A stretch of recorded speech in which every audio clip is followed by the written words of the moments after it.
If you're feeling frazzled and disconnected, I need you to know that there are 3 things you can do in just 10 minutes that can change your life. In the last episode, Michelle Grosser, the host of the Calm Mom podcast, shared with us her experience with burnout in early motherhood. In this episode, she returns to share simple, practical steps that you can take to protect yourself from burnout and start feeling like yourself again. Welcome to Mom's Guide to Finding Herself, where we share stories of side hustles and surviving while parenting young children. I'm your host, Chrissy Bold. Let's make motherhood less lonely and help you find joy in being you again. We talk a lot about burnout, but what does it actually feel like? It's more than just being tired. For me, it was the sense of being caught in a loop, a relentless cycle where every day felt the same, and the demands never stopped. I felt like I was reaching my limit. Like my capacity for things had completely maxed out, but I didn't know how to stop. I didn't know how to get off of this crazy train. We learned so much in episode 34 from Dr. Morgan Cutlip about the mental load, that invisible labor of planning and organizing that so often falls on moms. But what happens when you're not just carrying the mental load, but you're also deep in a cycle of taking on too much? What happens when you're at the point of burnout? It's like your body is screaming for a break, but your mind can't find the off switch. If you've ever felt trapped in that cycle, that inability to slow down even when you're desperate for it, this is the episode for you. Dr. Morgan taught us how we can share the load, but today we're continuing our conversation with Michelle Grosser, who sheds light on what burnout is, but more importantly, how to heal from it. Michelle is an attorney, a pastor, a nervous system expert, a certified master life coach, and the host of the Calm Mom podcast. She coaches women through discovering what's beneath their triggers and emotions so that way they can begin their healing journey and find peace in the present. She understands that burnout isn't just a trendy word. It's a real state of imbalance that affects every aspect of our lives. So let's dive in and learn how to break free from the burnout cycle. Thank you so much, Michelle, for being here again this week. I am so excited to hear about burnout. And whoever says that, right? It's so good to be with you, Christy. Thanks again for having me. So last week you told us all about your experience with burnout, how you experienced burnout and how you eventually found your way out, and you have this wonderful, it sounds like a picture perfect life right now. I'm sure it's not, because life is not that way, but it sounds really cozy. Yeah. And I want to know from you, how are we going to heal our burnout? I listened to your mini podcast, your private podcast recently, and it truly is life-changing. So tell me first, what exactly is burnout? Mm, okay. I think when we think about burnout, we have to kind of have an understanding about the fact that we are all limited beings, right? And our body has a capacity, our mind has a capacity. The communication systems in our body, particularly between our gut and our brain, have a limited capacity. And when our body is at capacity, it will signal that to us, right? And there are symptoms that we will start to experience. So when we need rest, right? We know what it feels like to be tired. When we experience hunger cues, we understand that we need to put something in our belly before we get hangry, right? Our Mhm. body's always communicating with us. And the same is true when we have reached a limit that's associated with what we now call, burnout, colloquially called burnout. Mm. Um, so, some of the earliest symptoms might be some mental and emotional symptoms that your body is reaching max capacity of what it can handle, right? So maybe you're feeling really easily overstimulated, right? All the noise and all the Mhm. sounds and all the requests from the kids and the notifications and the pings and the dings, like it's just enough that it makes you feel like you're gonna snap. Maybe you've been feeling really irritable and edgy, like you just wake up in the morning and you're just kind of in a sour mood, but like you can't really pinpoint why. You're just like, "Ugh, I'm just kinda like, ugh, today." Maybe Yeah. you're experiencing anxiety. Maybe you're feeling really overwhelmed. And maybe you're, you know you need to rest, but you're just so uncomfortable slowing down and you're always busy. Maybe you're hyper vigilant and you're someone who like can go down the rabbit hole or WebMD or the Google or the Yeah. ChatGPT and like figure all this stuff out. These are all signs that our body is saying, "Hey, we're reaching max capacity, right? It's time to slow down and we need to rest, we need to heal, we need to create space, whatever it is.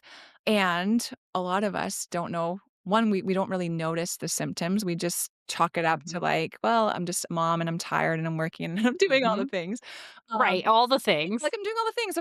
Yeah. Of course I feel like this, Mhm. right? And then there are also physical symptoms that can come about. So, chronic gut issues is to me, that's always a red flag that there's something going on as it relates to the state of our being. Chronic muscle tension, aches and pains that you can't really explain, autoimmune conditions, sleep disorders, right? If Mm. you're having a hard time falling asleep or staying asleep.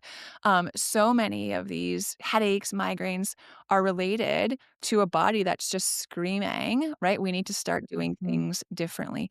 And ultimately, what happens is that when our body starts to perceive this sort of, we call it a threat, but like a stressor, right? That we've been going at a pace Sure. that's not sustainable. When that happens once in a while, it's fine. Our body Yeah. releases hormones, right? Cortisol and adrenaline, and it sends us into a response so we can do what we got to do to get through the hour or the Yeah. day or the week or what have you. When we are doing that, for 6 months or a year or 5 Yep. years or 10 years, it takes a toll on our body. And eventually, our brain is like, "Stress, stress, stress," and our body's like, "No, I'm not releasing those hormones anymore. I'm not doing this anymore." Like, that Oh, I communication see. just kind of wears down. And then all of Yep. a sudden, right, we crash. And all of a sudden, we can't get that energy anymore, and we just feel like a shell of ourselves, and we're kind of dissociated and disconnected and withdrawn and just kind of in this mode that feels really burnt out, and that's kind of what we call burnout. Yeah, wow. So it's fascinating to hear you talking about the differences between just regular stress. Yeah, Like, so much of what you said is relatable, like the overstimulation. Sure, I experience that probably on a daily for basis. sure. Most of the time, I can dress it by just turning something off. Yeah, And then that one piece is gone, and my body's back to a regular state. yeah. Whether it's that toy that needs new batteries or whatever, you just get rid of it. Yes. But then there's more chronic things like the migraines and everything else that you listed that we know aren't normal Mhm. and aren't just something you should live with, but we often do. Yeah. So, what can you do, let's just say in the day to day, when you're experiencing stress? What can you do to help yourself prevent it from getting to a problem state? Okay, so such a good question. So there are 3 kind of foundational habits really that I teach Mm. my clients, that I do myself, that will go so far in helping you to protect yourself against this state of burnout. Of course, there's like in the minute, in the moment things, right, that you can do like you just mentioned with turning off a toy. And there are practices that you can actually do in the moment to shift the state of your nervous system. But big picture, if we're talking like day to day, how can we be preventative in this so we don't get to that state? 3 things. And I like to teach them, like, can you do these for 10 minutes a day? So 30 minutes a day for Mm. this whole thing. And these are things that you can like combine together. You can be really creative about this. They will regulate your nervous system. They will protect you from burnout. But more than that, they will help you just feel like normal and alive and all the good things. So here's the first thing. Tell me. Um, Yes, I need this. we gotta move our body every day. Like, there's just Yeah. no way around that. Exercise, moving our body is the most efficient way to regulate our nervous system. Mm. And if you think about it, I mean, think about even maybe you guys have heard the term fight or flight, right? It's like you're experiencing something stressful, your toddler's screaming, they're not putting their shoes on, it's hard to get out of the house in the morning, or big project at work or something. You feel it in your body, like you're starting to get super annoyed, super triggered, you might lose it. Your body's entering into fight or flight. Think about fight or flight. Every every cell in your body when you're in that state wants to move, right? It wants to run Yeah. away to get safe, Yeah. or it wants to, like, defend itself and fight to stay safe. It's fight or flight, and so many of us are living in that state for much of our day, right? We're just, like, kind of activated and anxious, and what do we do all day? Yeah. We sit, right? We sit in the car, Yeah. or we sit at the desk, or we sit at home, or we feel that way and we try to, like, "I'm gonna meditate." I'm gonna stay still. I'm gonna breathe. That's not helpful in that moment. Your body wants to Right. move. So can you go for a walk, right? A 10-minute walk over your lunch break? Can you run up and down the stairs a few times? Can you do some squats? Can you do some jumping jacks? Can you sit and stretch? Can you just shake out your body? Can you put on a song and dance for a few minutes? Yeah. And I promise you, if you can incorporate movement, it doesn't have to be quote unquote exercise, but if you can incorporate Mhm. regular movement through your day, that's a great protector against burnout. And that can be done with your kids. 100. That doesn't have to be you time. No, it Yeah. can be done. It's and your kids need it too. It's not just Yeah. us, right? Your kids need it too. Right. 100%. And my kids, like, they're 6 and 8, and we've been doing this together for a while, but, like, they'll know when I'm starting to, like, "Mom, you need a shake." And I'm like, "Yeah, I do. Alright, let's all shake." Ooh, I love Everybody, like, that. stand up and wiggle and shake and put on a silly song, and we shake, and, like, then I can breathe. Then I can, like, sit and meditate. Then I fine. But initially, I gotta get that energy out, right? I have to follow the impulse of my body that's telling me, you're being chased by a lion, right? That's what it feels like. You've You're gotta right. run or you've Right. gotta fight. I gotta move. Yeah, so incorporate your kids in your movement 100%. And then the second thing, kind of big picture, um, is that we also have to incorporate moments of stillness. We have to have a stillness Mm. practice, I guess, if you call it that. Um, because in those moments of stillness, right, that's where our brain categorizes things. That's where our brain, files things away. That's where we become more efficient. That's where we can be creative. That's where we can process a lot of things. But so many of Mm. us have been patterned and conditioned to be busy all Mhm. the time, right? To be doing something all the time, to be listening even to like a podcast or, something all the time, and we don't leave our brain the space that it needs to be able to do the things that it needs to do to be able to function how we want it to function, right? We wonder why we're living in brain fog, but it's like we're literally not giving our brain the time that it needs. So, I mean, I like to combine that with my movement for me. Like even today, I had to go to Oh, UPS and like I lift up the garage door to get out of the garage, and my husband's truck is, like, parked right in front of my car, and I'm like, "Dang it." So I go to him, I'm like, "Hey, can you move your truck? I need to go to UPS." And he just looks at me, he's like, "Why don't you walk? It's, like, 5 blocks away." And I'm like, I'm like, huh, I didn't wanna walk, but I'm like, right. "Ugh," and I just shut the door, and I walked to Okay. UPS, and I didn't bring my phone, and I'm like, "I needed this so bad because I needed Yeah. to move my body, and I needed to not be listening to anything or, Mhm. like, consuming anything, or I just needed to be still in nature, and it was so good for me." Mhm. So, what does that look like on the practical? A lot of times, if you have a commute, Right. like, can you commute without listening to the radio or a podcast or an audiobook? Okay. Can you just do that for 10 minutes and then put it on, right? While you're, Mm. sweeping or doing laundry, can you do that in quiet or silence instead of always having something running in the background, right? Like, what would it look like to leave your ear pods at home and just, like, Mm. go some just and it's little moments, right? Can you take 5 minutes here, 10 minutes here? Can I lay in bed? Sometimes I'll just lay in bed for 5 minutes before I get up because I'm like, those brain waves that early in the morning are so precious. I'm like, we're Yeah, just they jumping are. into the day, like, can I just tell my body, right, "Hey, there's a pace we're gonna follow today, and it's not gonna be the pace of everyone out there. We're good. Like, Right. we've got this." And stillness is just so powerful in regulating our nervous system and protecting us against burnout. When you first started talking, I'm like, "Yeah, right. I am not getting 10 minutes of stillness in without anything else going on." But when you threw in the folding the laundry, these are tasks that are productive, Yep. but they're not mentally stimulating. So you can fold that laundry, it becomes it becomes a thing. So doing that is both. You can add it in. You don't just have to sit there quietly without your phone for your 10 minutes. No, you don't have to. If you can, right? If you already have that as a practice, Sure. awesome. Good on you. Keep doing that. But for a lot of us, it looks different, and that's okay. But ultimately, when I think about stillness for myself, it's like, can I just limit the input for 10 minutes, right? Yeah. What does that look like? Yep. Yeah. Yep. And And 5 is more than 0, 5 is like you yeah, said, and but sometimes with my clients, I'm like, yep. "Can you start with 30 seconds today?" Mhm. That's okay. That's a Mhm. start, right? And then we'll get up to a minute, and then 3 minutes, and then 5. So if it feels overwhelming, yeah, start small.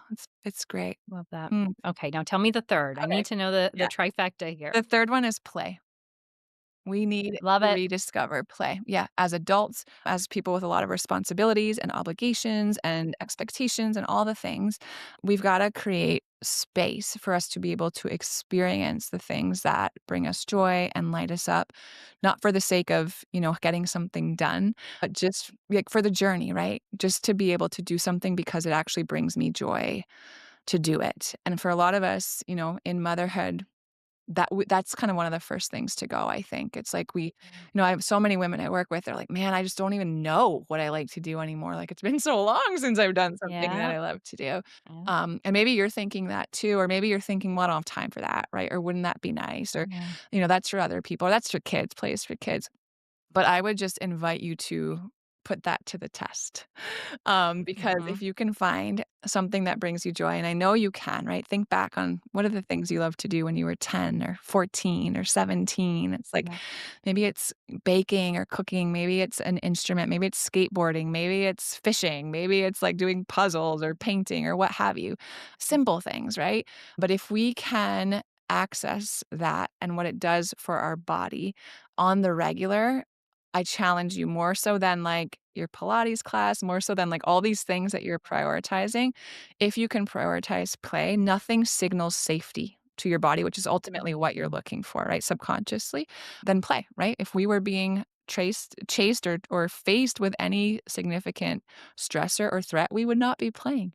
So any moment that we're Yep. playing, right? And by play, I mean doing things that we truly enjoy to do for the sake of doing them, it just brings so much safety to our body, and that allows us to access, the parts of our brain that help us to show up as our quote unquote like best self or highest self or whatever we want to call it.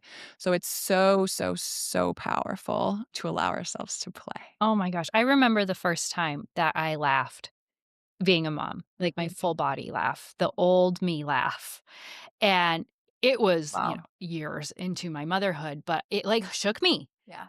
I was like, "Whoa," like, at first it felt really good, and then I was like, "What is this? Why does this feel different? Why does this feel new? I'm a Wow. funny person," Yeah. and I forgot about that part of myself, and we get so in it. Yeah. Everything can feel so big Yes. because we have lives on our hands, Mhm. and it feels like a huge responsibility, Yeah. but it's supposed to be fun being a mom. Yeah, yeah. Yep, and yeah, and, right? It's like that's the and, it's like all of And it. yes, It's really yes. hard, and it's really awesome. There are parts that are really easy and fun, and there are parts that are super challenging and triggering. And can I find the joy and see the beauty, right? Despite what's happening. That's the magic. Yeah. 100%. Now, to bring it to back to the theme of, like, let's figure out how to make this actually work in your life. I mean, your movement break of a dance party could be both of these things, right? Like, 100%. if you're really enjoying the music and not just going through the Yeah. motions to appease your kids, to appease whatever, if you're truly getting into it, that's joy, that's play. 100%. Yeah, for sure. Be playful in your selection of how you do these things. Be curious about it. Treat it as a big experiment and then watch what happens. Because I think when we Yeah, start to notice, we'll see the ROI, right? And we'll be like, oh, this isn't actually just like a woo woo thing, right? I'm making more money than I've ever made. I'm right. like, my marriage is better than it's ever been. Like, it impacts everything. The flow, the trickle down effect is real. Yeah, I can imagine. Now, I want to go talk about one thing about your relationship with that joy thing. So, one thing I found is it can be really awkward if this is a piece of your life that you are missing, Okay. to reconnect with your joy with your partner. Because what I think is when you're doing it with your kids, you can tap into that childlike part of your body. Mm. But once another adult comes in, it feels weird. Is that something you're seeing too? Yeah. So a couple things are coming to mind there. I think the first thing is that we understand our capacity to experience emotions. When we understand how that Mm, works, right? We see that if we are in a pattern where we struggle to experience and feel the uncomfortable emotions. So if you are someone who, let's say anger, for example, right? That's a really uncomfortable yeah. emotion, especially for women and moms. Like we're not allowed to have Mhm. anger. There's so many labels with Right. anger. So let's say you're someone who's either like, "Well, Michelle, I'm never angry." That's how I thought I was, right? I'm like, "I'm super chill, I'm Sure. never angry." Like, Yeah. I was very angry, actually, I just didn't know it.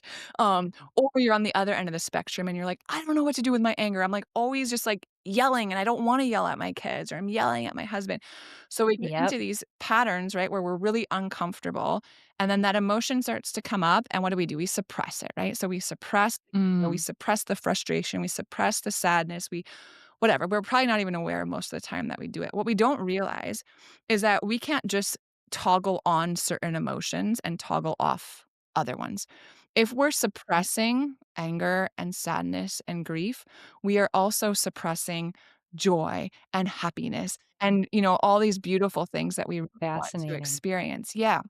So if you've had a hard time accessing joy or sharing joy, that's something I would get curious about. How comfortable am I Mm. experiencing the uncomfortable emotions? How much do Yeah, I let myself feel those? Because that'll actually help you cultivate an ease with which joy can come forth and you yeah. can experience it. So that's the first thing. The second thing is anytime that we are uncomfortable, let's say like being joyful or playful with our partner, holy moly, is that an invitation to just lean into that discomfort? Because Right, that's right. the growth, the breakthroughs on the other side of it. Like, can it be okay that this is really uncomfortable and I'm still gonna do it? Right? Can I just like Yeah, push past that? I made a rule with yeah. myself one year. This was like, I don't know, maybe 4 or 5 years ago. But anytime I had a thought that came through was like, "Oh, I could never do that." Immediately, I had to actually do it. And like it was a rule I made with I Yeah. think I can't do that. I actually have Challenge to do it, accepted. right?